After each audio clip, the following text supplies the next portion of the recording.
السلام علیکم ورحمۃ اللہ وبرکاتہ۔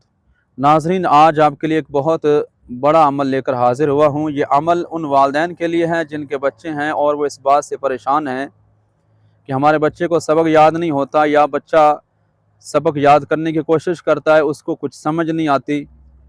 تو ان کے لیے یہ عمل ہے۔ کرنا یہ ہے کہ روزانہ سونے سے پہلے یا فجر کی نماز کے بعد بچے کے سر پر یہ پڑھ کر دم کرنا ہے۔ کیا پڑھنا ہے؟ یا فتاح یا علیم، یا فتاح یا علیم۔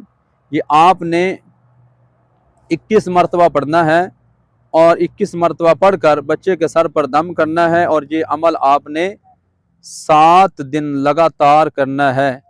تو انشاءاللہ العزیز اس عمل کی برکت سے بچہ ذہین ہو جائے گا اور بچے کو سبق بھی یاد ہونا شروع ہو جائے گا۔ پڑھنا کیا ہے؟ یا فتاح یا علیم، یا فتاح یا علیم۔ اس ویڈیو کو ثواب کی نیت سے آگے دوستوں کے ساتھ ضرور شیئر کریں، اور اپنی رائے کمنٹ سیکشن میں ضرور لکھا کریں۔ اللہ پاک آپ کو سلامت رکھے۔